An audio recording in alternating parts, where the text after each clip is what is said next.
I like to welcome mothers to the back of the mind of Bill. See, I'm for real. When this developing these MOP tactics, I'll bury you bastards.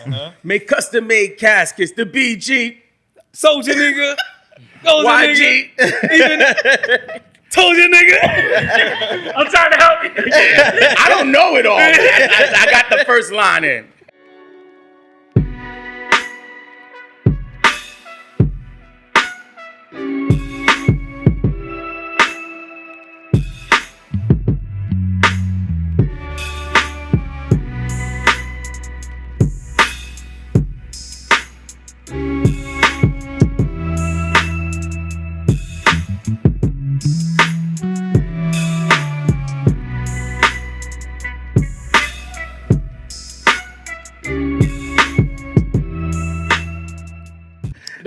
That's what New Jack. That's Jack cold. City? That's cold as ice. MOP. Oh, cold as ice. Yeah. I was listening to that today, preparing for a presentation I was giving in a very corporate setting, presenting to like 30-something small businesses in the car before I went in, just banging. Hell of a song to get Right. Trying to tell you that I'm cold.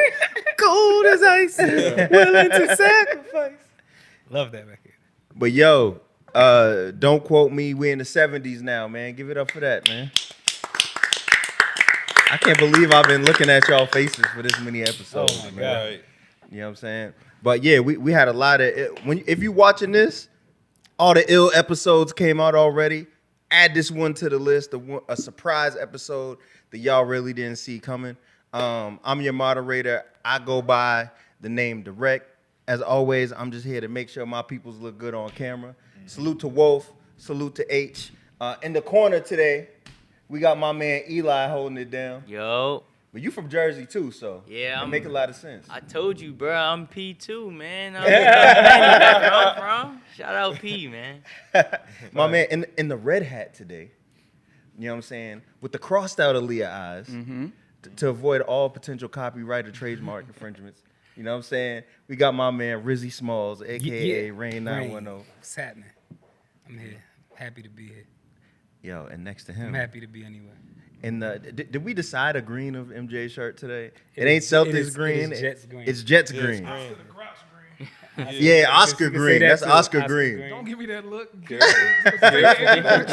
Careful. They I like can't you- see you, but I but- will get on you. I like that though. So shout out to Stay Lit. You know what I'm Absolutely. saying? Definitely clothing friend of the pod. Absolutely. The Martin theme joint is hard. I like that. Absolutely. You know what I'm saying? Absolutely. That's Yeah. enough compliments for you though, because you from Alabama, man. And you be hating on Boston teams. Man. I need them all. You know, green shout out to Stay Lit. You know, green is for the money, gold is for the honeys. You know what I'm All talking right. Yeah, and that's my man, the last MJ, if y'all didn't about? know. Absolutely. I'm here. And our special guest today, right? So let's check this out. Not only is he a founding member of a ridiculously incredible hip hop collective, you know what I'm saying? He's basically rebranded himself. He's out here doing TED Talks. You can find him on Land of the Talk. You know what I'm saying? Land of Talk. Landatalk.com. You know what I'm Yep. saying? You can find him. You can find his book, Social Media Sync, Yep. which is out right now. Or you can find him at Believe in Fantasy. Yes. You know what I'm saying? Yeah, I see what you did I there. know what's going on. Let's give it up for my homie that I met as Webified. Yes. But right now he goes as Robin Nathaniel. So let's give it up. Thank you for having me. You know what I'm Thank saying? you. Yep. This is going to be a hip hop talk, but you're going to get a lot of business insight today. You That's know what cool I'm saying? too. Yep. Yeah, hell yeah. So, Rain, I'm gonna start with you today. With me actually knowing him, you know what I'm saying? But with you being excited for this episode, I want to see what you bringing to the table today. Oh man, I'm just I have so many questions. One, I want to know. I'm really interested in the pivot. Like, how did you pivot from this hip hop culture, battle rap esque, everything that was going on with that, to being a motivational speaker? Is that fair to say, motivational speaker? I was motivated. Yeah. I'm listening glad that to you you were, speak. and I'm honored that you would say that. But in the space, it almost has a negative connotation now. Like, really? like speakers are like, "Don't call me that." So when people say that in the space, but I'm grateful that you framed it like that. So the pivot, I did a pre-podcast call the other day. Okay. You know, some podcasts, before you jump on their show, they want to meet you first and make sure you're not crazy, like whatever it may be. So this lady got on with me, and when she jumped on the call, she was like, "What do you think it is that you want to talk about for this pod?" And I was like, "I want to talk about the pivot, because it's something that in my content I don't necessarily address directly. It kind of just comes up organically." So for me, as a person from the hip hop culture, I started off rapping at 9 years old. You know what I'm saying? So my earliest memories of hip hop, I was in the streets in New York City with those like shorts that go up really high and they have like a stripe on them. I had the socks with the stripe pulled up like this with the tank top. Like this is mid 80s crack era. Empty vials of crack in water puddles, right? So this is what my early days of hip hop. And I heard something strange coming from the distance, and it was like banging, thumping. It was MC Shan's hip hop. And that was the first time I heard the term. And I just remember as like a 7-9-year-old kid being like, oh, not only is that interesting to me, I was like, that's what I'm gonna do. Gotcha. I don't know what it is, but I'm gonna do that. So fast forward to like my journey with helping to start End of the Week, being a recording artist myself, being in battle rap culture as well. I found that it was difficult for MCs to like do something else. I remember myself clowning people for being like, he quit. I knew he wasn't gonna do it. Like he moved on to do something else. So when I stopped really actively recording, I needed a fix. So I started making beats. And y'all know the connotation with that. He couldn't make it as a rapper. He started making beats. Like he couldn't do it. So I started making beats. At first they were very bad, right? I was making them. What were you using? I was using at the time an iPad my wife got for Christmas. And I was just tinkering around, just playing. But from there, my brother, who's a world-renowned DJ, his name is DJ Vinyl Richie. He DJ'd for the late, great Sean Price, been on tour with, Lupe Fiasco, Tribe Called Quest. He's like an official DJ. I played a beat for him, and he was like, that's kind of good. And right then it clicked. I was like, I could do that then. From there, I got some placements, specifically in the Christian hip hop space. There's an MC named Dayton. Big shout out to Dayton. I'm familiar with Dayton. Yeah, Dayton used to be a battle rapper as well. He came up, with us. But when I started producing, I was reaching out to all the rappers I know. I was like, yo, Math. I reached out to Math. Math, you want to get on one of my beats? Like, yeah, send it over. All right, cool. Hey, Technique, whoever it is, like, get on my beats. No one was trying to get on the beats. But then I did something different. It was a switch. I said, hey, stranger, will you buy my beat?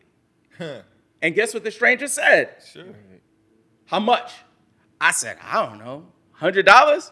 How do I pay you? PayPal? And that's when it clicked. So my first pivot wasn't from rap to what I'm doing now. My first pivot was from rap to making beats. And I think the confidence from getting a cosign from somebody that I respected, trusted, and more importantly, I loved, right? My brother kind of started the pathway for me going into pivots. So that's the first pivot. We could talk about the others if you like That's to. dope. All right, so Hold on. We need to know how you feel about that, being an MC and producer. right, I was about to say that. Okay. When's your birthday? 12/29. Okay. So I'm a Capricorn. Okay, because I feel like you have my phone tapped. Like I was watching your TED talking about, we have a lot of the same things going on in life, and we look at life the same on a lot of levels, which is why I'm so interested to have this conversation with you. But yeah, same thing with me. Like I felt like I was rapping. It was like this thing about rap is a young man's sport. Yeah. And I was like, well, I'm getting older. I have to do something else with music, and that's when I started making beats. I was like, well, because Quincy Jones made Thriller when he was 50, so I could produce and be in the background. Yeah. So I relate to that. I do want to. I'm gonna bounce around a little bit, but I do want to ask you what these words mean to you. Because you mentioned this in connect, create, and the third one is contribute. Right. Yeah. Well studied. So I well studied this brother. I'm just. What does that mean to you? Yep. Connect, create, contribute. So it all started in 2021. What? Like I was telling you before we started, my brother was ill. He had fell ill with a serious heart condition. It was in a hospital. And I was on the phone with him because he lived in Trinidad and Tobago. So I was like, hey, you good? Whatever. And then he was talking to me about these dreams he had, which tripped me out because I couldn't imagine a person being in a state of like, you know, your mortality is being questioned now because you like have a serious infection in your heart. He knew that he might go, but he was like, this is what I'm gonna do next. I'm gonna be a gamer. I'm gonna be a YouTube streamer. I was like, what? So from there, I was like, you know what? I always wanted to start this fantasy basketball channel. I'm gonna go do that. I did it on the side. I never told him. On October 25th, I started the channel. November 7th, he passed away. Right? He never got to see the channel. When he passed away, I found that I was exhausted by the way I was operating my business. My business at the time was coaching musicians on how to grow on social media. So, as you guys probably know, starving artists especially, they don't really want to spend money. They're like, how much is it? Like, I don't know. I had the wrong audience at the time, but I didn't know it. So a lot of my work was being on sales calls. And I said, you know what? I don't want to do that anymore. I closed the faucet on it. I was like a profitable business at the time. I just closed the faucet and said, I want to pour into this channel. So I said, I need to focus on where I'm spending my time in relation to this channel, but also in relation to my family. Because my brother had 2 daughters that he didn't get to, you know, he didn't get to see. He didn't get to, you know, say goodbye to.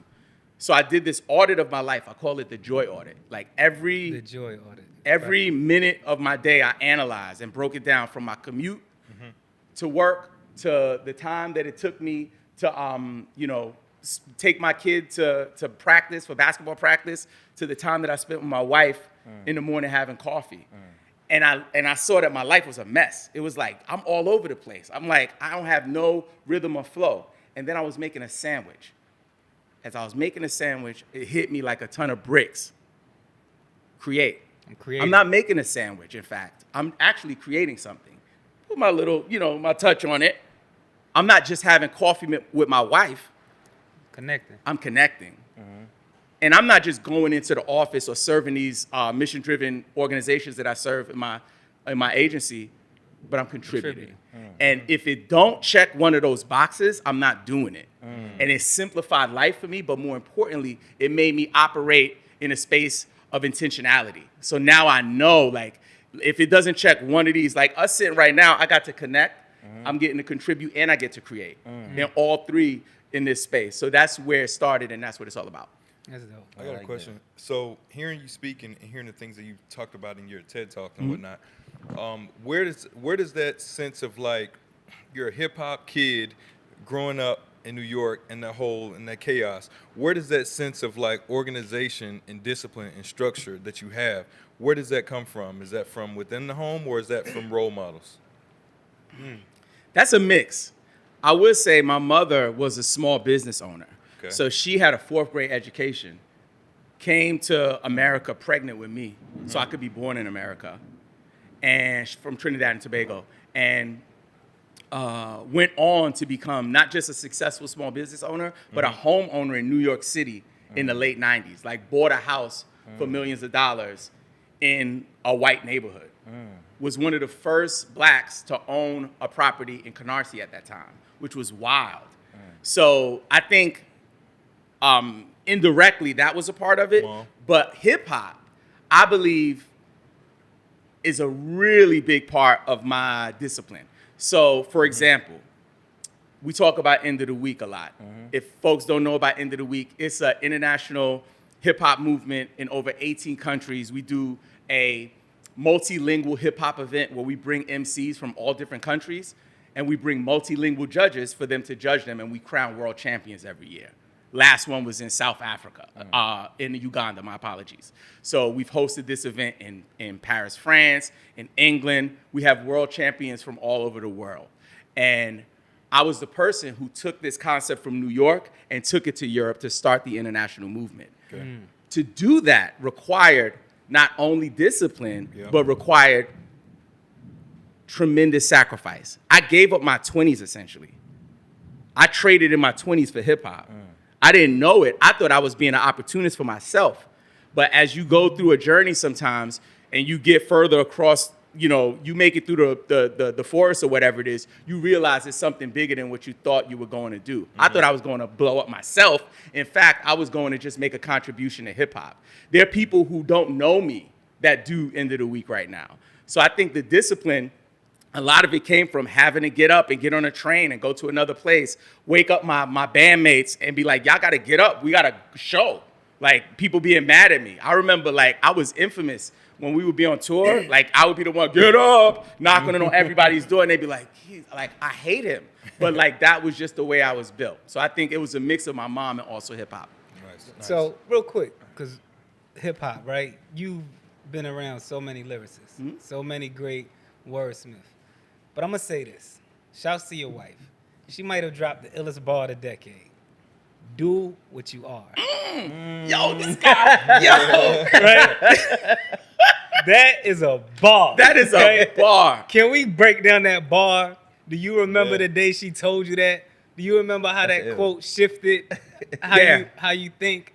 Yeah. And what does that quote mean to you? Do what you are. I'm so glad you said that, because shout out to my wife, Joan. She's amazing. She's a realtor. If you need a house, holla at her. But yeah, man, I would say that at the time, this was still in this period of this significant loss in my life. Like, my brother, like, I lost my mom when I was 17. It didn't hit like this.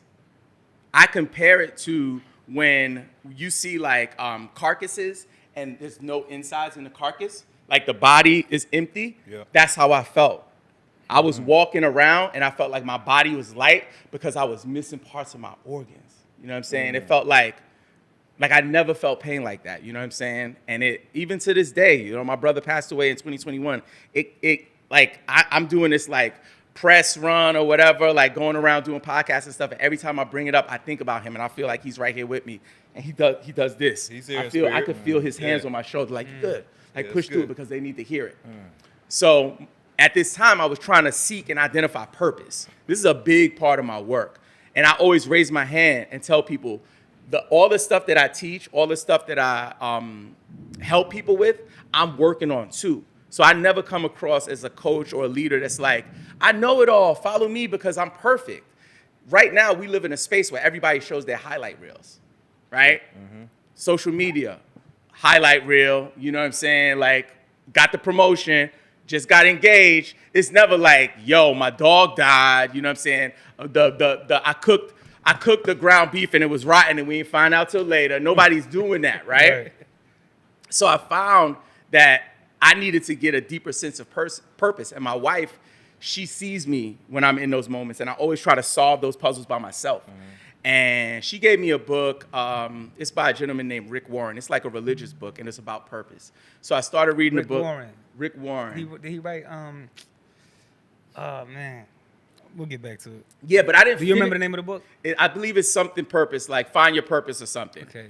I made it like maybe halfway through the book, and I found a bar in the book, and it was like, whoa! I was like, it stopped me, and I started having these conversations with my wife, and just naturally, organically. It's not even a quote for her. She just said it. She was just like, what you are. She said, Robin, just be what you are, and I was like, oh, yo! I was like, that's it, because far too often we get almost intertwined into our work. So like, I'm a rapper. I'm not Robin, I'm a rapper. I'm a producer, you know what I'm saying? I'm a promoter. Our job title becomes our identity. And I was like deeply intertwined into my identity. And because I was making a pivot at the time, I was kind of lost. And she helped me to realize that, in fact, it wasn't about, my job title, it was about me. No matter where I go, what I do, I could be a producer, I could be a motivational speaker, I could be a rapper, I could be a social media leader, whatever it is, I'm still Robin, and I'm gonna bring that unique, essence to it. All right, so is the quote, be what you are or do what you are? Do what you are. Do what you are. Do Okay, what you are. I just Yeah. wanna make sure. Did I say be what you are? You did. My apologies. It's all good. But I was making sure I got it right. It's good thing this is don't quote me. Don't quote me. Right, so you good. So I got a question for you, right? Yep. So with you being a social media strategist as Yes. well, right? Now I don't want to give away all the sauce, but I want to talk a little bit about this show and kind of pick your brain, right? So entering this space, you know, I think we talked about it earlier with like, this is the man versus woman back end of Kevin Samuel's podcast space for the culture, right? You're hearing these arguments all the time. When we first started, you know, we first started talking about battle rap, you know what I'm saying? And then around the time Rain came and we started refocusing what we wanted to do, it became, yo, let's try to go viral for conversations about hip hop that we have anyway. You know what I mean? Let's come prepared. You know what I mean? Let's get the crowd engaged. And we genuinely felt like, yo, this is gonna work. And you even see like with Eli coming on, he went viral, but he went viral for an opinion on hip hop. You know what I mean? And I don't think a lot of people thought that you could do that in this space. Like, I'm gonna bring up Nas, and like when we did the top 50 MCs all-time list, that really got things jumping. You know what I mean? And it was about, for us, it was about studying the social media space, testing to see what works and what doesn't work. You know what I mean? But also knowing how to keep yourself in the algorithm and realizing that every single social media platform works completely differently. That you know part. what I'm saying? And I guess with you, like when you give advice to newer platforms coming out that are trying to scale, what are the first pieces of advice that you give out? I'll start by saying that I'm old school social media, right? So my first work experience with social media was on MySpace. Make some noise for MySpace if you know MySpace. Top 8, right? He was our first friend, So I didn't know it at the time that I was carving a path for a career because I was just trying to, back to end of the week, build connections with international people to book shows, and I ended up helping people get shows. I didn't know that was the foundation to it. Fast forward to today, I get this question a lot, you know, and basically the first thing I tell people is to identify their bandwidth. So like you guys have a team, which I think is really powerful, right? Like you could do so much more if you have many, right? But if you solo, I always tell people to identify your bandwidth. What is the amount of time that I can commit to this? Because far too often what I see people doing is scrolling and trolling. You go when you go. Like, oh, I'm gonna do a post real quick. I'm gonna create some content. There's no plan, there's no strategy. What you said, identifying what's happening on the landscape and then creating your own version. So once you have bandwidth, you know that I have 2 hours a week. For example, my Believe in Fantasy basketball channel. I have 2 kids, a 15-year-old and a 7-year-old. I have a whole wife. I have a whole career. I have a whole boutique social media agency. And I want to do a podcast. If I don't carve out the time for it, it'll never get done. So my family knows on Sunday nights from about 9 a.m. to bedtime, that's when I cook up. And nobody messes with me. So I know my bandwidth is about 4 hours. So that's the first thing. The second thing that I would do is really identify where their audience plays, right? So we go where we want to go, where we like to do. If a person likes TikTok, that might be where they start. If they're old, like me, and they might go to Facebook, right? Like they might start there. Instagram is one of the most popular platforms. Most people feel like they have to be there. It's one of the hardest platforms, right? But it's where people want to spend their time. I would survey my audience. If you don't have an audience, identify who your ideal client is, create the avatar, you know what I'm saying? Identify what that person thinks, what they believe, not just their demographics. Far too often we have people who approach marketing like, okay, the demographics, he's adult males, 35 to 40 who live in Atlanta, right? It's not that. It's like, what keeps you up at night? What are you super passionate about? Like, what are your values, right? Once you can get into their head and know them better than they know themselves, then you can say, okay, that person would hang out here on TikTok.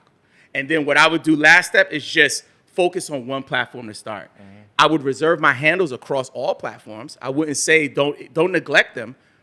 Grab the handles, hold them until it's time. But if it's one person or a small team, I wouldn't recommend them rolling out to all of the platforms and just going repurpose crazy, because then what happens is we're checking boxes. We got to get the content out. Did you put it in Buffer or whatever social media management software? It's done. Great. Next post. Nobody's commenting. Nobody's responding. Nobody's engaging with the audience. Nobody's starting a conversation. And I think that part of the game, you can achieve that if you have one place that you start. I think the same way. It's kind of like back in our day, older crowd, you go to the club. Yes. That was Ooh, all that's we good. had. that was it. You go to the mall maybe 7 o'clock, 8 o'clock, but then you're going to the club. That's all the traffic there. So now it's just like Facebook, TikTok, Instagram. But like you said, they don't comment. There's so much notification. There's text messages. There's real life. So I think just honing into one place and kind of curating that fan base and feeding them, I think will help. Sponsored across the whole. I agree with you. I have a question. Yep. Do you think now, since everything like is online and you're on social media, and like MJ said, like back in that time, everything was like handheld and it was kind of like authentic. Like it's hard. I say all the time, like ain't nobody really gonna troll me like to my face. You know what I mean? So like, do you think now with social media, do you see the difference between back then and now? What is real fan support? What is fake? Do you like see the difference now and then? Like, what's the difference? I think there are a lot of differences, right? I'll start by saying that folks back in the day, that's all we knew. Yeah. Many people today, that's all they know. They never had a world where you could grab a device and go on the internet.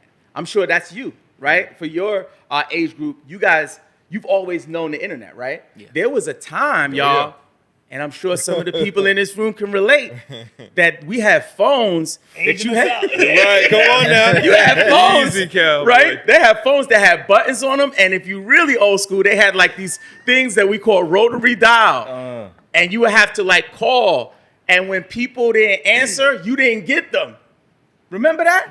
Remember the piece of not being able to be contacted, like leaving the house, and like I called you. All right, cool. Now people will flip out. They be like, "Yo, like I tried to get you. I text you, like, what's wrong with you?" You can end a relationship with somebody. Yeah, I turned off my read phone is for me. It ain't There you go. My phone is for me. It's not for you. I mean, you should say the same thing. Yeah, like it ain't for you. Yeah. It's for when I want to pick up. So to answer your question, the change really is the fact that there are certain generations of people who have a certain lens on that. So some people approach it different. There are some people that only live online, right? Like their whole life is online. They don't go out in person. They do it. They're like famous figures in the streaming space that they live at their streaming spot, and that's how they live their life. My wife, and I love my wife. She calls me out a lot. I'm like on this whole kick with my work of really leveraging social to increase intentional human connection. Like, how can we leverage this tool that I use to book shows with to get to an in-person place? How can we use that to not just build human connection, but be intentional when we do it? And she says something like, well, what about your human connection? I don't do the best job with like hanging out with my friends in person. You know what I'm saying? So even for me as a person who knows like a life without one of these devices, I'm so busy that it's a way for me to catch up with people. So again, I think that there are two levels to it: people who didn't know it and people who only know it. And I think that things are going to continue to change with the rise of AI. It's only going to intensify. Question. Oh, go ahead. Well, my question was, how do you pivot from what you're doing and things you're doing to get to a TED Talk? And what has your life been like post TED Talk? Because after you're a TED Talk speaker, like it's almost like a Grammy in the music industry. Be like, hey, you know that guy has a TED Talk. Oh, he must know what he's talking about. So how did that all come about? It's different. I would say that maybe some phone calls that I made before where they wouldn't have answered, they answer. Maybe some spaces and rooms that I would want to be in before, they asked me to come where before I couldn't get in the door. I always wanted to get on the TEDx stage or the TED stage. One of my friends, his name is Joel Leon. He's an award-winning author. He's a creative director at New York Times, and he was one of my rap partners, right? So we used to do an event together. So we came up together, and he had a pivot where he went from rapping to doing, to writing poems and short stories, and then eventually speaking. And he landed a TED Talk, main stage TED Talk. And I was like, what? I was like, yo, and you know what they say, once you see it, you can't unsee it. Right. So once I see somebody looks like me, acts like me, came from the same place as me, hung out with me, drank the same things I drank, sang the same songs that I sang, do a thing that I've always thought about but never thought I could do it. Once that seed was planted, that was it. And I've had a couple of instances in my life where a goal that I wanted to achieve that might have seemed unattainable, that I was like, nah, I could do it. When I was 17 years old, I moved to Staten Island to join the Wu-Tang and was roommates with Capadonna because I wanted to be in the Wu-Tang. What? Word to my mother. You were roommates with Cap? Roommate. He hates the Wu-Tang. No. All right, fellas, let's wrap this up. Excuse me. I don't. Let me clarify. I'm joking, I I'm don't joking. hate the Wu-Tang Clan. I'm just surrounded with Northerners and New Yorkers that just bombard me We go with Wu-Tang crazy. Wu-Tang crazy. That's all. Okay. But they're great. Yeah, so once I saw that, I couldn't unsee it. And I knew that I did things. You're going to go start.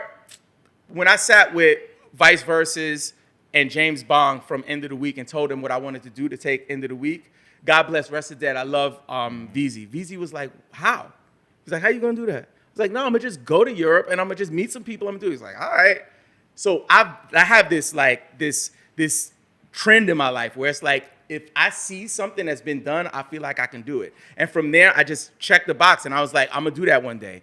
And I saw in a fair that I was at, you know how when you go to a fair, you don't want to buy something, but you go to the table and you kind of push things around, but don't get eye contact with the vendor? Yeah. I was like, pushing around, going to table, and then I saw a table with a tablecloth that said TEDx. So I went over to the table, signed my name on their list, and from there, the relationship just started with the organizers, and within 2 years, I was on the stage. Nice. So, first of all, you're a cheat code, right? Because I use a tool called vidIQ. You know what I'm saying? And that helps me name some of our videos and stuff, post-editing when I'm tagging and doing everything else I need to do to post this online. I found out that he used to work there. Yes, I did. You know what I'm saying? So definitely when this episode comes out, I need to have a conversation with you. How to tag How are this we to that? tagging this? How are we That's titling funny. this? How are we getting the max out of this? You know what I'm saying? But also, used to work for NBC. NBC Sports, Roto World. Yep. NBC Sports. So, Roto World. So, you know Matthew Berry? Not personally. Personally? Not personally. Okay, because he must have been just coming to NBC. Yeah, he had just moved from ESPN to NBC right at the time when I started at NBC. Okay, so for those of y'all that don't know, Matthew Berry is like seen as like the fantasy football godfather. You Yes. know what I mean? So with you being big into fantasy basketball, we got two people on this Come on now, show let's talk. that Let's love do it. to argue about talk. who the GOAT is, because this one says it's obviously Michael Jordan. Easy. And this one says, Easy. nah. We out with that old logic. So I I'm- want to know what you think. Michael Jordan. I got Kobe 1. Woo! You got Kobe LeBron- 1. Yeah, LeBron 2. And after further review, Michael Jordan is 3. Sad. After further review, So I love this. yo, let's. After further review. because he wasn't even in the top five. No, That was- that was a different conversation. We Okay. was talking about the best basketball players of all time. The greatest and the best, two different conversations. Okay. Because if we're talking about the best, Michael Oh, Jordan's- break that down for me. Okay, so the greatest, if you're the greatest at something, you gotta involve accolades, you gotta involve Stats. team success, stats, rings, come up, everything. Player, The best is just, if we roll the ball out here, I'll bust your ass one-on-one. do you really think Michael Jordan can guard a 7-foot tall man that can shoot the three? I'm talking about Kevin Durant right now. Right. If you think he can beat him game to 11, I don't think so. I think KD beats him game to 11. If we just talking about just great, That's a good Well, conversation. good talking thing, about best good thing players. basketball, the game of basketball, isn't one-on-one. Team sport. right? But we talking So- about best players, like a person like that's why in boxing we have like pound for pound. Right. There's classes. So it's like but it's like a pound for pound list is if we were all at the same weight, who would be the best? Right. So it's one of them type of things where it's like a person like Allen Iverson, Yeah, he's pound for pound. a Yeah. person like Kobe, LeBron, KD. I look at Michael Jordan and I'm like, he had a great team, a great path. He had a lot of stuff, good stuff going for him. He didn't have a great team. Initially, that's what happens when you get drafted. He only had one good player. That's cap. That's not true. No. That's cap. Michael Jordan has never played with a player that averaged over 20 points a game besides Scottie Pippen, and Scottie Pippen averaged 20 points a game like Let me once. tell But you- he had let me- players on the let other me side tell you of the something. court. Let He me had tell you- Dennis Rodman. Dennis Rodman averages 2 points a But we game. talking about- MJ, we rebounds. talking about I'm basketball. on the other side of the court, right? Sure. On the other side of the ball. Now, He was great. Let me ask you. did Though. it. Yeah, He yeah. had help. I feel you what you're saying, but the thing about basketball is the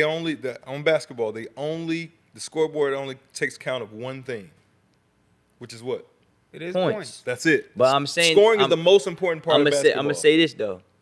It's easier to score when that's your only job. When your coach goes up to you Yep. and tells you, "Hey, tonight I just need you to score. Don't worry about guarding the best player. Yep. Don't worry about You're right. don't worry about passing. Don't worry about none of You're that. right. Just score. Okay, now check this If out. that's your only job, Yes. then I would agree. If that was your only job, you're talking about a guy named like Carmelo. But Michael Jordan is #1 first team all defense, meaning he made the most first team defensive than any other player, which means he is the elite of a defender. Yes. And he has 10 scoring titles. So Michael Jordan has 10.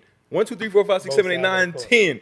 9 over here, defense, 10 over here. LeBron, Kobe has 9 defense, but Kobe Bryant has 2 scoring titles. Michael Jordan has 10. That's 5 times him. when it comes to the defense with Michael Jordan, we both know, and it came out, those stats were boosted. They were not boosted. The defensive side Wait a minute, was what? boosted. His stats were boosted? His stats was boosted. He had they double weren't. the steals at home than he did away.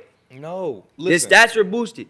That is No, true. It came out. It came out. The internet. I didn't see that. Yeah, It the came- internet. it came out. It's These stats the were internet boosted. era. It's the internet era. I'm just saying. I'm That's just saying wild. this. Yeah, the internet era. If you put, I also do strength of competition. Means a lot to me too. Yep. And when I said when Kobe Bryant had to come up, he came up. He had to go against He had to still go Michael with Jordan, everybody. T-Mac, LeBron, Carmelo, Steph, KD. He had to go against that whole wave. Yeah. Same with LeBron. Michael Jordan came up. If anytime somebody says the best players in the 90s, their majority what? Big men. Okay. It wasn't guard heavy. It wasn't That's a decent argument. It I'm wasn't not mad at somebody that. that I'm not mad every at single night. Jordan had to guard. He ain't Right. guard. So and then it also helps when you got the best player from overseas. Who? Tony Kukoc. Tony Kukoc. Kukoc comes over. Then you got the He best don't coach. even start. Don't make They that don't- face. That's the He's a point. shooter. That's the point. Tony That's Kukoc the- was fire. You proving my point though. good. You proving my He was point. good. He's the best player overseas, and he don't even start on your team. He's Ginobili ain't he's start. 6th man of the year. So he's coming over. Ginobili's better than Tony Kukoc. So he's coming over, right? Then you have Y'all a act top like Tony 50. Kukoc. You have a top 50 You saw player. what happened to Tony Kukoc when Michael Jordan and Scottie Pippen Yeah, saw when him. he was Like, on the this is team, the guy. he was on looked horrible. when he was on the He's team by horrible. when he was on the He team by wasn't himself horrible. against the dream team, bro. We're not talking about What we do you have- think practice looked like every day? He's the all right. What so do if you he's- think Michael Jordan, You're proving this my- guy, you're bringing proving my this guy point right in, now. Michael Jordan? Michael Jordan is a dog. LeBron James needs help. You're- Kobe Bryant is a dog Okay. because of But Michael Jordan. Michael Jordan had help. Michael though. Jordan needed help. He had Jordan Kurt. had help. Michael Jordan needed Kurt. help. Recruited Dennis Rodman because they needed Michael- defense. Right. He No. had Don't do Kurt that, at one MJ. point. MJ, Don't do I'm that. gonna He do had this. people MJ, doing shit without Scottie how Pippen. many Don't rings let does me Michael bring Jordan up have without Scottie Pippen? None. How many rings does LeBron have without D Wade? I think that's different. That's a tough One. That's different. No, I'm just showing. every time LeBron had I'm a just ring, proving D-Wade that had a everybody top needs 50 help. LeBron always had a team. D-Wade. though. Yeah. I'm just proving everybody D needs help. Wade. I'm just proving everybody. Yeah, it's not like he left D Wade and just start magically getting rings on his own. He Let's won- switch out Dwayne Wade for talent. Pound for pound, the most talented basketball player to ever pick up a basketball, Kyrie Irving. Yeah, Kyrie. And then let's switch him out for probably the most amazing big man, Anthony Davis. Now- And then let's switch him out. Now let's put him with Luka, the real best player that's ever been overseas. Dog, how much help do you need? Now you naming players, right? But you're not doing the context. When he had Kyrie, right? Uh-huh. The first year he had Kyrie, he went to the finals. Kyrie got injured first round of the playoffs, and Kevin Love got injured. Yep. So that season's a wash. Okay. Then he won the championship, coming back 3-1. That's the hardest ring of all time. Oh, hold on. But Then- hold on. If you're gonna wash it just because these players got hurt, don't just crown two yourself. best players. Don't just crown yourself when the starting 4 and the 5 get hurt. Andrew Bogut got hurt and Draymond Green got suspended and couldn't play. So don't do that. Yeah. You forgot you talking to a The basketball starting guy. We're four- not just That's gonna good. crown The him. starting No. wait, No. hold on. No. Wait, hold on. No. Suspended No. for one game. Suspended for one game, and your two Game second and 6. third best players not playing in the whole Game series is two 6 different things. and your all-star center is done for the season. Now, then, right? The next season, Yeah. Michael Jordan has never in his life played against a team like the KD Warriors. Okay. So then he has to go against the KD Warriors twice after that. Okay. Right? Kyrie then leaves. Okay. He still takes Cleveland back to the championship, then leaves, goes to LA, gets injured, then the next season wins a ring with Anthony Davis. Okay. All right. So let me rebuttal. Then we're gonna go to you. I got something for y'all. It'll help for next time you have this discussion. Let me just answer this real quick. When you discredit Michael Jordan and who he was going against, you definitely are now. You have to look at LeBron James. You say, well, he's going against harder players. LeBron James isn't going against plumbers. So what do you think he would do if he would? Okay, cool. But LeBron James is playing with better players than Michael Jordan has ever played. Michael Jordan never played with a player as good as Anthony Davis. That's a lie. He's never played with a player as good as Dwayne Wade. He never played with a player as good. Dwayne Wade is better than Scottie Pippen. We're saying. What are you talking about? You're saying. You Michael never played with a Jordan's player. team- Do you matter if you put Michael Jordan on one side and you put Kyrie Irving on the other? What are you gonna do? Michael Jordan's team was the best team all the way up until Steve Steph Curry's Kerr team averaged broke the 5 record. points a game. You keep- the great. Hold on. It wasn't the a great, scoring league hold on, back hold on, then, hold so on. you- The great shooting Steve Kerr that we think in our minds, we're like, this guy's a sniper. He made 2 threes a game, maybe. It wasn't a scoring league back then. Now, So Mike- it was, so Context matters. Let me help you're talking y'all. about Michael it was Jordan not averaged like- Let me help y'all. So first of all, I'm an MJ guy. Come on. Right? So like, Come no on. disrespect to LeBron, right? Come on. But for me, when these discussions happen, I find that as fun as it is, and it's exciting, I see, because I'm on the internet with NBA, TikTok and stuff, it gets super toxic too. People get like, you like LeBron? Like, I hope you die. Like, They'll go okay. Okay, cool, right? One thing that I always say, and people give me a lot of crap about it, is like, before you try to have a discussion with me around who your GOAT is, give me your criteria. Yeah. Because we have general conversations, and a lot of which I was talking about was their teammates. Like, hey, he had this one, but nah, he had a top 50, and he had this. Like, honestly, for me, basketball is a 5-man game. So however you achieve the results, for me, doesn't matter. It doesn't matter who was on the team, who you played against. What matters to me is what is the criteria for the argument. So my criteria, typically in this GOAT conversation, is championships. So now we like Bill Russell, right? Stuff like that. But I'll tell you why that we will silence that. All NBA defense and all NBA. Correct. And then also all-star appearances, also MVPs, right? Defensive Player of the Year awards. And then something new I started was cultural influence. That's not measurable. That's not like, there's not a set metric. That's where we can have a little bit opinion, Right. but it's not weighted as heavy as the others. Right. We could say like the weight of the championship is 25%. We can say the weight of the all NBA teams, we can combine them even if you want to, are 20%, and then so on. So now we can have like an analytical discussion and debate and leave a little room for opinion. Now here's where LeBron comes in. I have him at my number 2 right now. He creeps into the number 1 if I add this metric, longevity. Because we've never seen this before. We've never seen a player, what is it, year 22 he's going into? 3. Podcast shut down forever. That's crazy. What we will say is I didn't this: say they're all nothing. better. They're all better Say doctors. nothing. Your man has a therapist. Go ahead. He said that's better than doctors. Why do you think Michael Jordan went bald? Has MJ gone? Has You want to talk MJ about steroids? Has MJ gone to the championship with garbage? Before he got Scotty, he didn't go nowhere. You know why? Because Wait, he lost to. Let me finish. LeBron. Can I answer? LeBron went to the championship with garbage, which shows he's the best. Wait, player who's in garbage? the Who's league. garbage though? His teammates when he went Love? to the finals. Jamario. No, he's talking about the team Gibson before and all that. they- I'm gonna name a I'm bunch not of saying Even you they even never the heard of. 2018 Real Cavs. quick. Even the Not 2018 a Cavs wasn't superstar. good. Okay, real Oh, you mean real Mr. quick. Cole. Real quick. He went 9 Hold on. times in a row. Okay, real quick. All right, you go into the championship, we crown you for that. Michael Jordan is losing to the person that won the championship. The same thing as going to the He didn't championship. get to the finals. He didn't get a chance Because he to play lost to in it. the team. He's in But the Eastern LeBron, Conference. he No, beat listen. everybody. If guess what? If LeBron James was in the same conference with the Spurs, he just would have lost quicker. Hilarious. Michael Jordan was in the same conference with the Celtics. He just would have lost quicker. Don't do that. No, I'm telling you. No, I'm telling you. Hold on. Don't do that. Hold on. Okay, watch this. I'm gonna give you this, H. Let me answer this. The reason why we never got the Kobe LeBron in the finals, why? Is because LeBron James messed it up. lost to who? Celtics. No, he lost to the Magic. But the Magic Lost to were the a Magic, better right? team. Right. Now check this. The Magic were a Can I better finish? team. Can I land? Can I land? Can I land? Kobe was still Can I land? Kobe come around when he was on the Heat. Right. All right, this is Delta. We're gonna fly around longer. Can I land? Can I land? I like that. Can I land? You worked on that? We're gonna That was off the top. we're gonna circle Atlanta for another 40 minutes. fuck with that Okay, one. so check this out. This is what it is. So LeBron lost to the Magic, Don't right? do that 1 year. Just that 1 year. There's just no knock. You don't like the truth?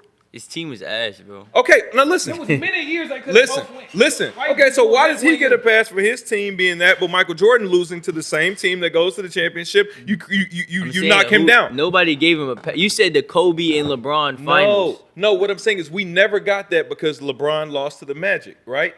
Okay, Kobe lost plenty of time. Okay, for LeBron no. to win. Listen to what I'm saying. People view the Magic championship for Kobe as the weakest championship, correct?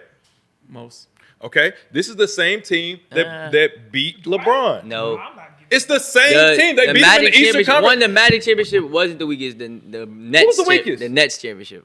The Celtics? No, when he beat the Nets. beat the Nets. When they beat the New Jersey That was Nets. bad. The Kobe never beat the New Jersey Nets. Where y'all been? You were What are alive y'all during talking that about? time. Kobe never With played Shaq? the New Jersey Nets in the finals. What, bro? With Shaq. Yes, he did. With Shaq. Nigga, that's with Shaq. We're not talking about Shaq. We're talking about He Kobe. on the team. What? What do you mean? Listen, y'all don't even.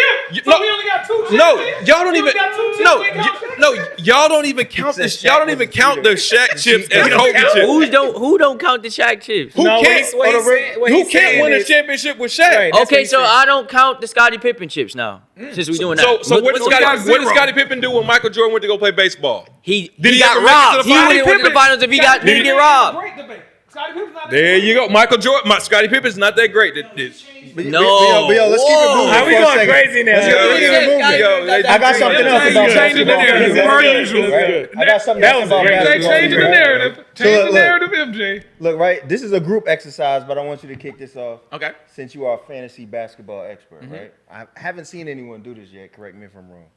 So, a lot of the most exciting thing about fantasy sports is the draft, right? Yes. But what I want to know, right? If we can come up with top 10 players in an all-time fantasy draft. So for those of y'all that don't know, Rain, I know you probably never played 10 is a fantasy. lot. We can't do like 5. We just do Yo, five. yeah, We can starting do five, five. starting Yeah. five, Let's do starting 5. But you know, if fantasy, basically what it does is Rain don't know nobody. it's almost like I'm gonna surprise you right now. it's almost like an aggregator of your stats, right? So all your stats get weighed into this final point score. Right. You know what I'm saying? Which would have you ranked as the number 1 person. So if you get a lot of rebounds and a decent amount of points and a decent amount of blocks are weighed heavier than points because they're seen as harder to get. You know what I'm saying? You might be even though you're not the best in the league, you might be the number 1 person to get in fantasy because you do the most, right? So yeah, what are all time?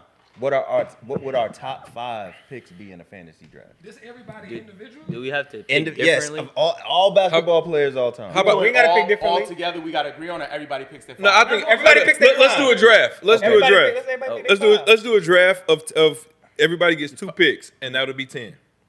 Okay. Oh, I see what you're You saying. can't pick the same person. You can't pick the same person. So you pick 1 and 2, and he picks 3 and 4, No, like that. No, one go around. and then come back. You do twice. And Okay. come back. Okay. All right. Everybody pick. So one. who picks first? I think we start here and we go this start way. there. Oh, yeah. And I'll pick 2 on. I'll pick twice in a row on the way back. Yep. Okay, so I was about to just automatically say Michael Jordan, but I'm remembering who gets a lot of points, who gets a lot of blocks, who's a cheat code for a nightly quadruple double. Let's not long win this thing. What? I don't like this. Yeah, I just don't- pick a I player. don't like the Let me draft. eat. You like the draft? I like the draft. You only picking Oscar 2 Robertson? players. Oh, that's good. I Yeah, want to pick my 5. Oscar look, you wanna pick your Robinson, five? first Pick my pick in the five. draft. But you What going the 5, you gotta go like a real, like a If real. you do that, Okay, I got it. Look, Look, right. look, right. You can't I'm I thought he was I'm gonna say. gonna surprise everybody, right? Okay. I would think that I would want to put Michael Jordan first, have mercy. but with all the stats being weighed, I'm gonna take Oscar Robertson first. Oh, He just fucked the team up, bro. I'll take the whole team up. the number 2 pick. I got Michael Jordan. Oh my God! And I would They take him pick it anyway. But if it's a points league, right? There are different formats for fantasy basketball. Unlike fantasy football has different formats, but there's like category leagues and points leagues. If we're talking about a points league, I'm taking MJ just because of the volume of the points, and also that he has, you know, a prolific defensive back too. Okay. Like he's gonna get some steals, and steals in points leagues are typically a more they're weighted heavily. So it's not just 2 points; it'd be like 4 points for a steal. Question. He hates my pick. You know what? Oscar Robinson was a nightly Can we triple discuss double. I ain't after gonna we lie. pick the players? I ain't gonna lie. That was ass though. That's cool. Let's do the After we pick the commentary players. once we We get didn't it. say Let's that do the whole you get five bonus first. points for triple doubles and stuff Okay, too. We no, didn't you're right. You're right. We're Eli go. gonna play against you. Okay. Let Eli go. Eli. LeBron. That's a good Great pick. All I'm day. Great going. pick. I'm getting a big man. I'm grabbing Hakeem. That's a good pick too. Okay. That's a good pick. All right, so I get 2. My pick, Joker, That's good. Ooh. Yeah, Very good. I thought and Drect was then gonna say I'm gonna that. come back again. Second pick, Kevin Durant.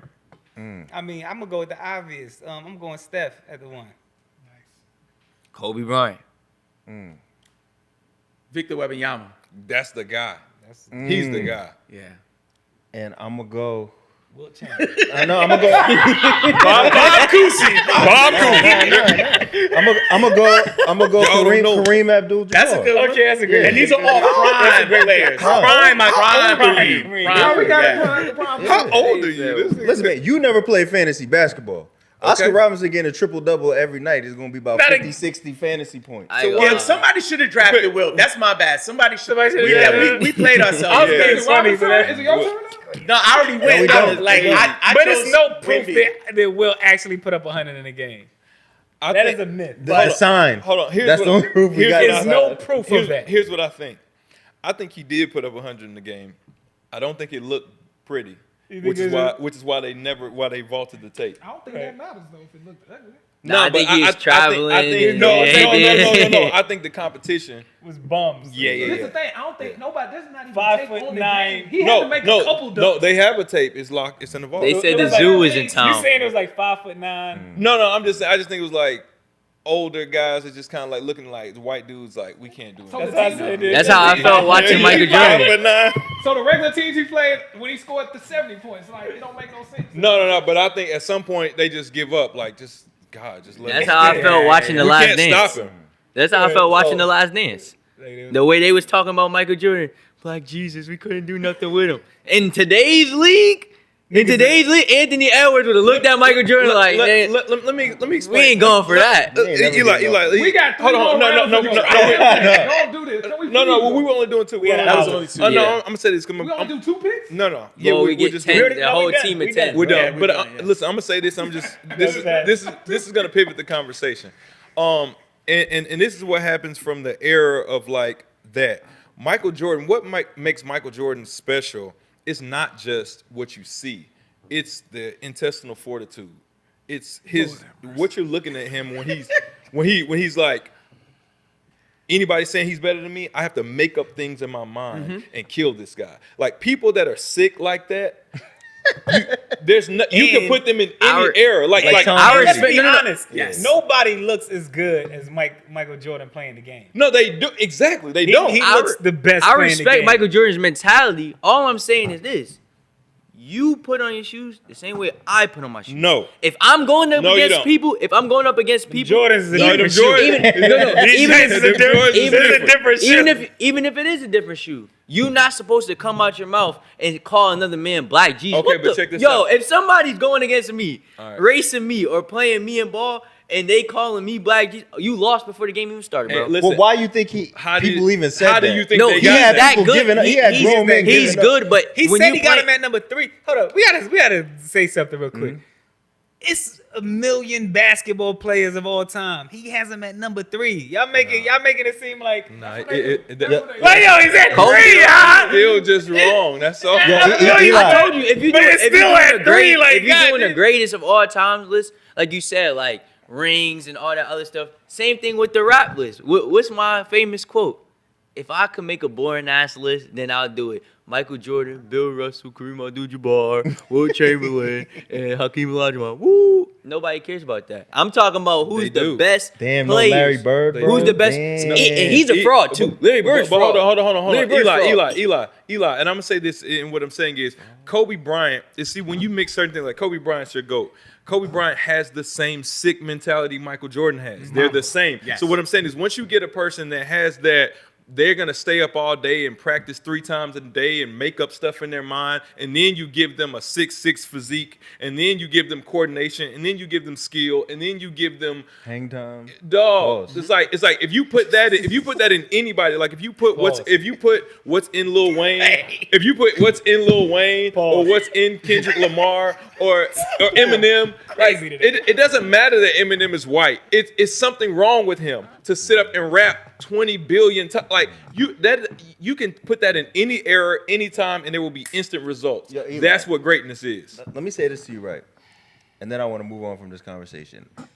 Everyone that grew up watching Michael Jordan, I believe that we all believe something. We saw Michael Jordan make adjustments when they tried to say he wasn't the best player.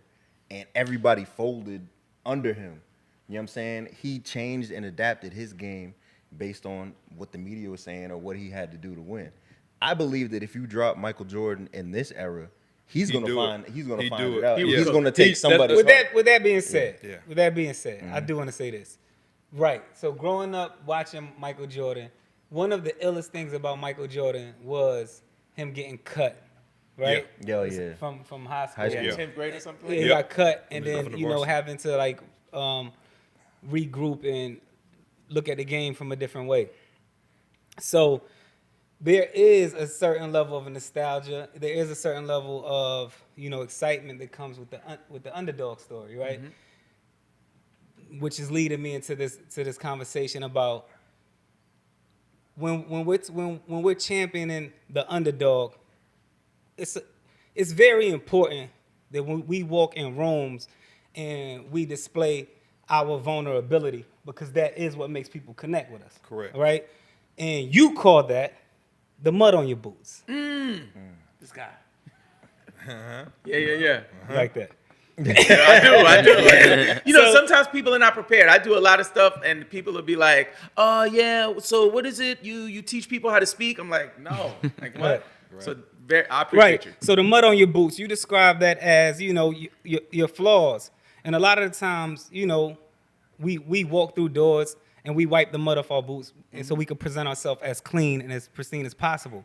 But the way you break it down is like, it's okay to walk in rooms with the mud on your boots. It's okay to let people see what's going on and what's wrong, and that vulnerability to connect with certain people. How important is that to you?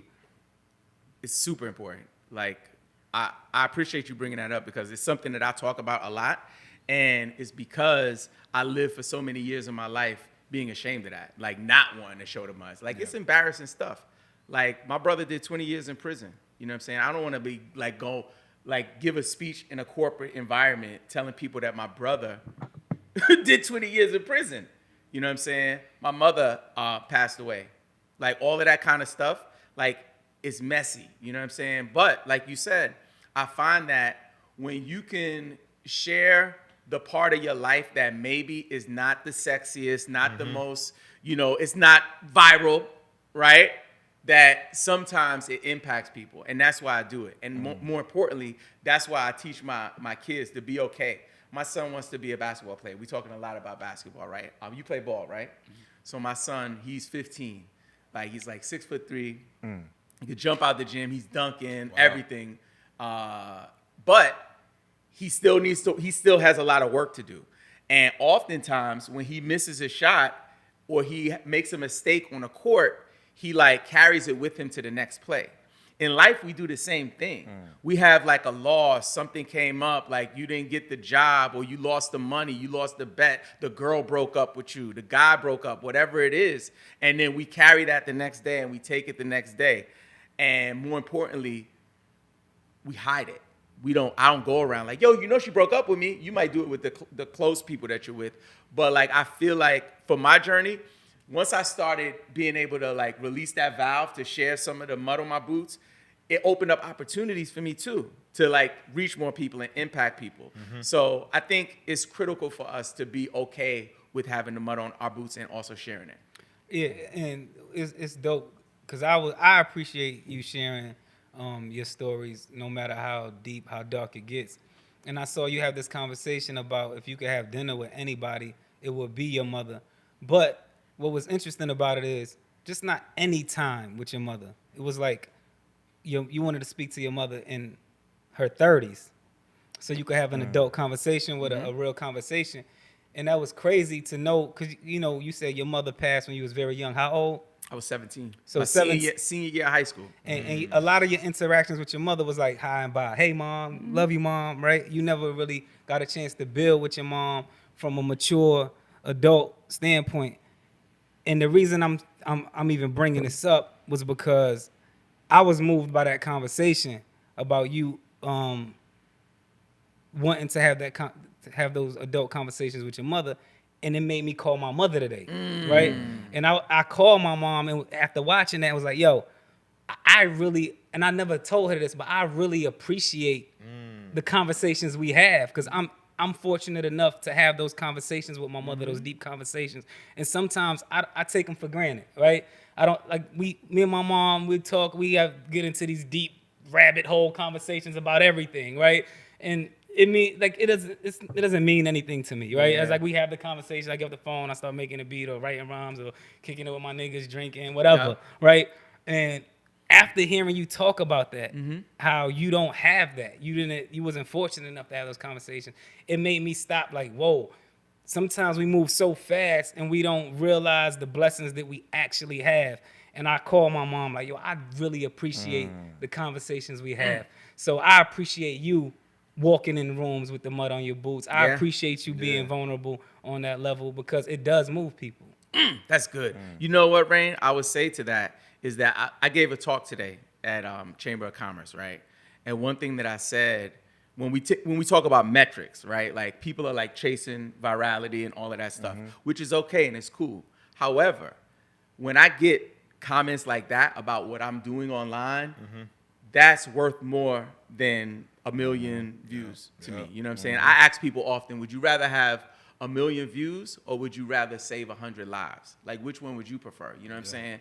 And I think that part about calling the mom and calling the dad, my pops is about to be 90. He's like in his late 80s. So every time my phone ring and it's my stepmom or my dad, I'm like, hello, y'all good? What's up? My stepmom just turned 90. My pops is about to be 90. So they're in like, 90. they're in their upper age, right? And they're still operating in their right mind, having fun and stuff. But like, I know when the phone rings that at any moment, it could be like, we got some news for you, right? Yeah. Today, I was on the phone with my pops. It's funny that you talk about your moms. He was like, he's kind of in this state where he's questioning what life is because he's like, you got to come see me. When are you coming? Like, I could go any point, right? And he said something to me he never said before. He said, Robin, you know what? I know I did a good job with you because of your character. My father never said stuff like that. So that won't happen unless I have a daily reminder, like call your dad. Bing, bing, bing. I was like, let me call him. Hey, you good? All right, bye. But sometimes it leads into those conversations. So I appreciate you doing that. And for people out there who have someone that you have some kind of maybe conflict or grievance that at one point in your life meant a lot to you, I would encourage you to use this as a signal to send them a text or give them a call. If they don't answer and they don't respond, no problem, but you do your part. So on this show, obviously, we do deep dives on hip hop and stuff like that. So we have a couple interesting segments to get the people going. One thing I wanted to know about you being a hip hop savant, you know what I mean, is we have a thing where we talk about our unpopular hip hop opinions, right? Where you might say this person has an album that I believe is a top 10 album, or this artist is underrated or whatever. So what is your unpopular hip hop opinion that you think more people need to hear? Man, I don't have many. I don't think I'm a pretty straightforward conformist with a lot of this stuff. But I would say if I had anything that might be a little radical, especially with last MJ's Wu-Tang position. I want to double back to Capadonna being your roommate, so I want to hear that too. Right. I would say that one of the most overlooked groups in hip hop history is Killer Army, and I believe that they were greater than people know. They never achieved the heights of success. I believe Killer Sin might be better than many of the Wu-Tang members, like technically. Like just like a rapper, like technically, Killer Sin was an assassin. You know what I'm saying? So that's probably unpopular to some because they don't know them. I would put them up there. I think in terms of spin-off groups that they were probably the strongest, and I think that if they were marketed right, they could have done a lot more. You know what I'm saying? So Killer Army being one of the top Wu-Tang affiliates. I feel the same way. How you feel about Killer Sin with Killer Priest? I was gonna say, yo, Killer Priest Killer Priest is is good. And I've been on Mars building the holy synagogues for the royal seminars. It's insane. yeah, Killer Priest is ill. Killer Priest, he out of here. I spent a whole day with Shabazz the Disciple one time, and that was like one of the craziest days of my life. Just meeting somebody and just seeing how he interacted with the world. I'm like, Yeah. he lives on another planet. Nah, You know what I mean? that whole clique, and again, I was 17 years old in Staten Island, chasing my dreams through the Wu. You know what I'm saying? My homie Darren Cook, big shout out Darren Cook.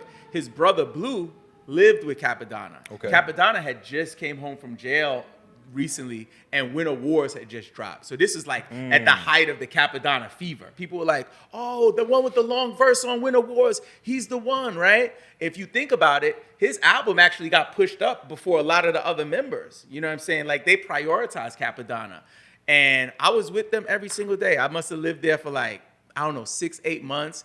Like it was a volatile, dangerous. It was a really scary place. You know what I'm Super saying? hip-hop. Like I was running the streets in Staten Island at 17 years old, and I'm, by the grace of God, I'm alive to tell the story. But I saw people one day, and the next day they weren't there. Walk by a guy, what's up? And the next day that person was gone. And the person that maybe did that to him walked by me too. And I remember being like, I like rap, but I don't know. You know what I'm saying? Rap is dangerous. Yeah, but big shout out the Wu Capadonna. Favorite Wu-Tang artist?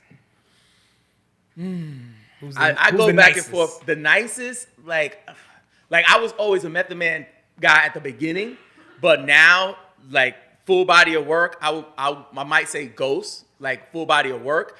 Technically, who I like to listen to, probably Raekwon. I really like listening to Raekwon. I like listening to Raekwon. Yeah. Too. I'm with you. For those out there that don't know, you briefly spoke about End of the Week, which we call EO Dub earlier. Can you shed some light on not only your travels with EO Dub, what actually EO Dub is? Because a lot of great MCs came out of EO Dub. Yep. So EOW, End of the Week, started in the early 2000s as an open mic in New York City at a little bar, bring your own BYOB bar. And people brought every kind of B, blunts, beers, whatever. And the other Yeah. They brought everything. And it started off just as an open mic.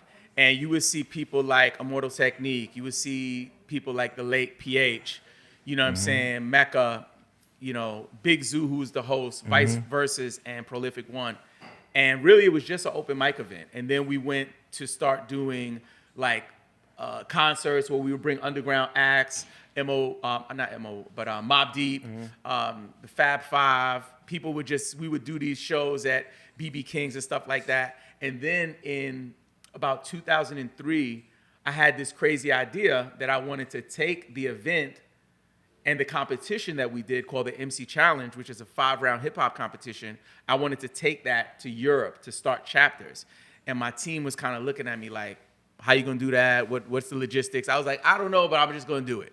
And I took a book bag, maybe a few of my CDs as an artist, and I just went overseas and started making relationships, using social media to leverage those relationships. At the time, we was using MySpace and just connecting with people. That's when Skype first came out. I was doing Skype calls with promoters and stuff like that. And then from there, we went on to do End of the Week in about 19 countries. We've had, I want to say, at least 16 world championships, crowning champions from all over the world, from France, Germany, the UK, Africa, and today it's still going on. It's not going on as an open mic. We do events in New York City, but the international collectives all have their own identity and they look different. So there are people in other parts of the world that I've never met that are doing EO Dub. So that's, in short, what EO Dub is. You do a lot. You got Yo Dub, you got Believe, you got Fantasy, you got books. What's next or in the horizon?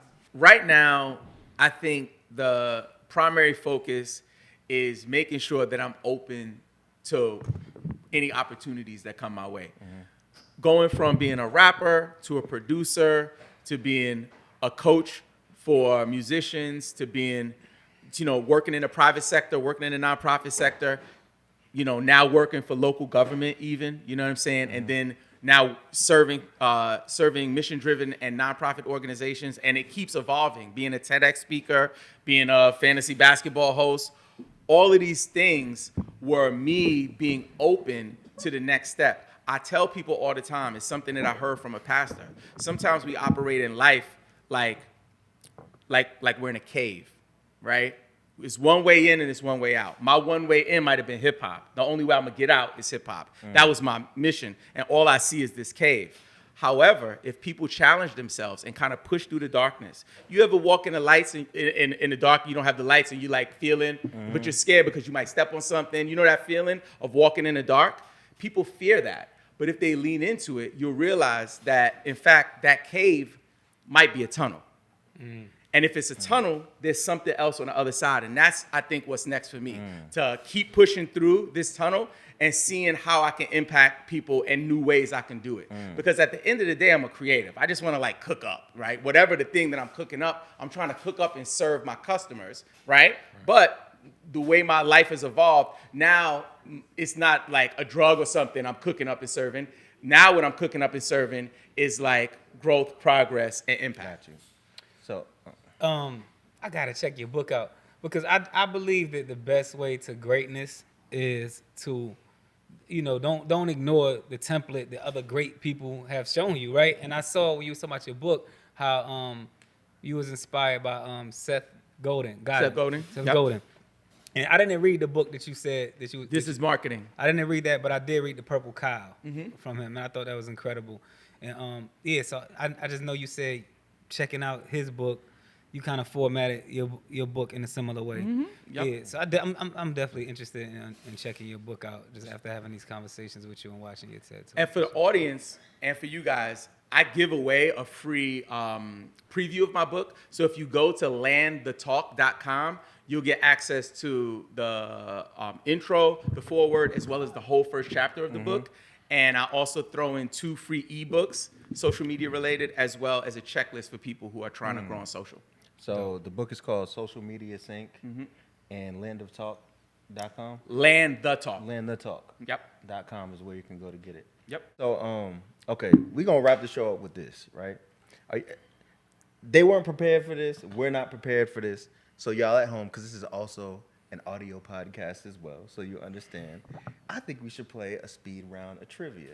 Being I got somebody with such a wealth of hip-hop knowledge, and the fact that y'all always be cheating, I would love to do People out the it. chat GPT. Nah, Ray, put the phone down, Ray. I'm not. Nah, we going off top. Look, he's slick with it too. MJ like this. Here's what we're gonna do. Usually PC's the ref, but Eli, since you sitting in his seat, are you familiar with how to do this properly? Like I said last time on my first game of trivia, when Eli's here, I make my own rules. So Eli, you make the rules, us versus them. Let's play a quick game. Let's see how it goes. All right, we doing trivia. We're doing the Eli Ghetto version. Okay. Let's get it. The topic, No. We doing. What's your show? What is your show called? That's the version. fraud language. We doing the fraud language version. All right, let's marketing. It's all about marketing. Let's go. Now, all the backgrounds combined, the topic is going to be anything to do with producers. Okay. They did. Who's on first? It's okay. It's on MJ, man. Bone Thugs and Harmony. All right. Sold tens of millions of records. Creeping on the Come Up album, Eternal album. Their legendary producer, What is the name of the producer that produced Crossroads, First of the Month, everything, their first 2 albums? What's the producer's name? That's hard for me. I want to So guess. 20 but I million wanna make records sure and you don't know his Listen, name. Yeah, You I don't- take the yeah, guess. Yeah. I'm thinking it's maybe one of the members that didn't rap. Flesh? No? Flesh? Final answer? Yeah. Flesh and Bone? Flesh and Bone? That'd be incorrect. That'd be incorrect. That'd be incorrect. That's a good guess. It was actually DJ Unique. DJ Unique. And he just said this on the last episode, so you should have known this. You just had a full conversation. I don't listen to him. about DJ Unique. I don't listen to him. He said I don't listen to him. I don't listen to him until the edits. 1-0. Okay. Okay. Same category, Eli, for us? Same category for y'all. Can you name 2 Wu-Tang albums that the RZA produced the entire album? Yes, easy. Dang. You can't say easy. It didn't take that long to think. Only built for Cuban links. I think that's right. That's for sure right. Into the 36 Chambers. Incorrect. Ooh. I'm lying. I don't know. But are we sticking to producers? Yes. All right. Old Dirty Bastard, his first album, right? RZA produced the entire album other than Brooklyn Zoo. Who produced Brooklyn Zoo? Great question. Large Professor. I don't know if that's right. Yeah. That's right. I always have a Wu producer name in my mind that I think. Do you know this one? No, I really don't know this one. So So I'm gonna say. I'm gonna give you a hint. Okay. I'm gonna give you a hint. I don't know. I was gonna. During the verses, it was a big deal because RZA and Premier was going at it in the verses, and RZA played Brooklyn Zoo. And people had an issue with and it they were like, because he didn't make it. produce it. Eli, if we get this right, is it a point? You get a point, of course. Yeah, okay. I didn't No, know it's this. 2-0. This is your official. This is my question. This is for the game because it's 2-0. Mathematics. Wrong. Premier. Wrong. He was going against He Premier. said no. I'm gonna play a Premier song. The answer is Fourth Disciple. Fourth disciple. Yeah, I didn't know that. I Wanna ain't guess front. I didn't know that. It's looking So bad, it's- man. So that's it. Or we doing one 3-0. more? It's 3-0. 3-0. It's over. That's it. You got skunked. Yeah, of course. That's crazy. Another one. crazy. Another one. Another one. Y'all lucky I ain't say my question. And we not going to. But don't quote me.